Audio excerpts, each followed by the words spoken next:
Pois é, meus amigos, parece que a contagem regressiva começou em Brasília. Com a defesa de Jair Bolsonaro protocolando seu último recurso, a expectativa em Brasília é de que o ministro Alexandre de Moraes acelere a análise e negue os embargos rapidamente. Se isso se confirmar, o processo transita em julgado e a execução da pena de prisão pode se tornar uma questão de dias. A gente precisa ir direto ao que interessa, porque o que está acontecendo em Brasília é o clímax de uma longa e, para muitos, dolorosa novela jurídica. A condenação do ex-presidente Bolsonaro na primeira turma do Supremo foi o capítulo que todos nós temíamos, mas que, de certa forma, já esperávamos. Agora a gente entra na fase final, nos últimos segundos do cronômetro. E é aqui que a gente vai ver a verdadeira face do poder que está no comando do nosso judiciário. A defesa do ex-presidente, como era seu direito, protocolou o último recurso possível dentro daquela instância, os chamados embargos de declaração. Agora, o que é isso? É um recurso para reverter a condenação? Não. É um recurso técnico que serve para apontar falhas na decisão, como obscuridades, contradições ou omissões. É a última chance que a defesa tem de dizer: espera aí, essa parte da decisão não ficou clara, explique melhor. E a defesa, de forma estratégica, esperou até o último dia do prazo para protocolar, para tentar ganhar o máximo de tempo possível. Mas o que todo mundo em Brasília já sabe, e o que a matéria do portal Metrópolis, que deu origem a essa discussão, já aponta, é que esse tempo, ao que tudo indica, será muito curto. A expectativa geral é de que o ministro Alexandre de Moraes, o relator do caso, não vai perder um segundo com isso. A previsão é de que ele vai julgar esse recurso a jato. Ele vai, muito provavelmente, rejeitar todos os pontos, dizer que não há nada a ser esclarecido e carimbar a sua decisão final. E o que acontece no momento em que ele faz isso? O processo, como a gente diz no direito, transita em julgado. Acabou. Não há mais nenhum recurso possível naquela instância. E com o trânsito em julgado, a consequência é uma só: a possibilidade da execução da pena. Em bom português, a ordem de prisão.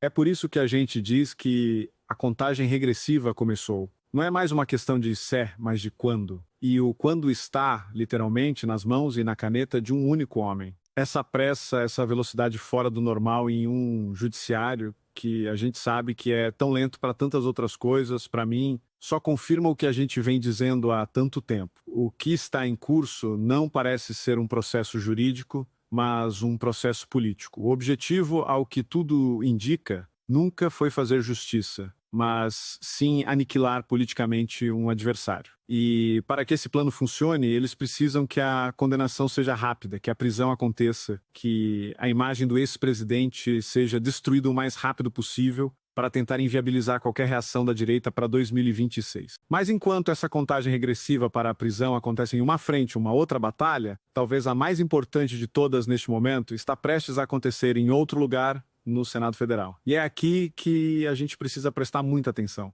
O deputado Gustavo Gayer, em uma análise muito lúcida, apontou para algo que pouca gente está falando, mas que é, talvez, a nossa maior oportunidade de enfraquecer essa estrutura de poder. Na próxima semana, o Senado vai sabatinar o atual Procurador-Geral da República, Paulo Gonet, para a sua recondução ao cargo. Agora, quem é Paulo Gonet? Ele é, em tese, o chefe do Ministério Público, o fiscal da lei, a pessoa que deveria ser a voz da sociedade contra os abusos, inclusive os do judiciário. Mas o que a gente tem visto na prática? A gente tem visto, ao que parece, um procurador-geral que se transformou em uma espécie de office boy do ministro Moraes. É o Gonet quem assina as denúncias, é ele quem referenda os inquéritos, é ele quem dá a aparência de legalidade para atos que muitos de nós consideramos absurdos. Ele se tornou, para muitos, uma peça fundamental na engrenagem da perseguição. Ele é o pilar que sustenta o ministro Moraes. E agora o mandato dele está acabando, e para ele ser reconduzido, ele precisa ser aprovado pelo Senado. E é aqui que entra a nossa chance. O Senado Federal, o mesmo Senado onde 41 senadores já tiveram a coragem de assinar um pedido de impeachment contra o ministro Moraes, agora tem nas mãos a faca e o queijo. Eles têm o poder de dizer não. Eles têm o poder de rejeitar a recondução do Gonet. E, com isso, arrancar um dos principais pilares de sustentação do ministro Moraes. Seria o recado mais forte que o Congresso poderia dar. Seria dizer: nós não somos cúmplices disso, nós não vamos referendar o seu capataz. A pressão sobre os senadores, portanto, precisa ser gigantesca. A gente precisa mostrar para eles que nós estamos de olho, que a gente sabe que barrar o Gonet, neste momento, é talvez mais importante e mais eficaz do que o próprio impeachment. É cortar o mal pela raiz, é desarmar o sistema por dentro. E essa luta, essa pressão se torna ainda mais crucial quando a gente olha para o que está acontecendo ao nosso redor na América do Sul. Enquanto o Brasil parece mergulhar cada vez mais fundo em uma crise institucional, a gente vê uma onda de esperança varrendo o continente. A gente vê a Argentina com o presidente Javier Milei, que a nossa imprensa tratava como um louco, conseguindo uma vitória esmagadora nas eleições legislativas. E qual foi o resultado imediato? As ações das empresas argentinas dispararam.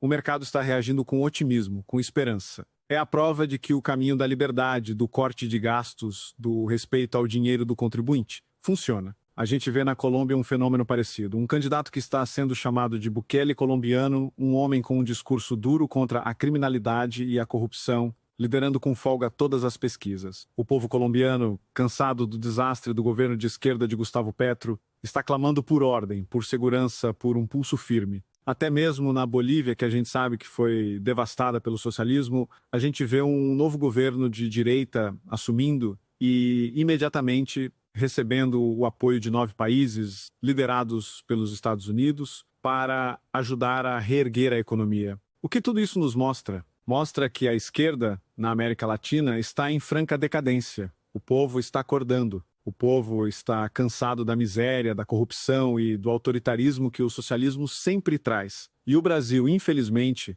parece estar na contramão dessa história, como o último refúgio desses dinossauros. É por isso que a pressão deles para calar a oposição aqui é tão grande. Eles sabem que são os próximos. Eles sabem que a onda conservadora que está varrendo o continente uma hora vai chegar aqui com força total. E a prisão do ex-presidente Bolsonaro, para eles, é uma tentativa desesperada de parar essa onda. Mas a gente não pode desanimar. A gente precisa olhar para o que está acontecendo na Argentina, na Colômbia, e entender que a nossa luta não é em vão. A gente precisa entender que a história está do nosso lado e a gente precisa usar todas as armas que a gente tem. E a arma mais poderosa que a gente tem agora é a pressão sobre o Senado para barrar a recondução de Paulo Gonet. É a nossa chance de dar uma resposta. De mostrar para o sistema que a gente não vai aceitar passivamente a continuação dessa perseguição. A contagem regressiva para a prisão pode ter começado, mas a contagem regressiva para a virada, para a retomada do nosso país também começou. E ela passa necessariamente pela coragem dos nossos senadores na próxima semana. Essa história toda é um verdadeiro jogo de xadrez e a gente está em um momento decisivo. A batalha mais importante da semana não é no Supremo, é no Senado. E agora eu quero saber a sua opinião. Você também acha que barrar a recondução do Paulo Gonet é a jogada mais importante que a gente pode fazer agora?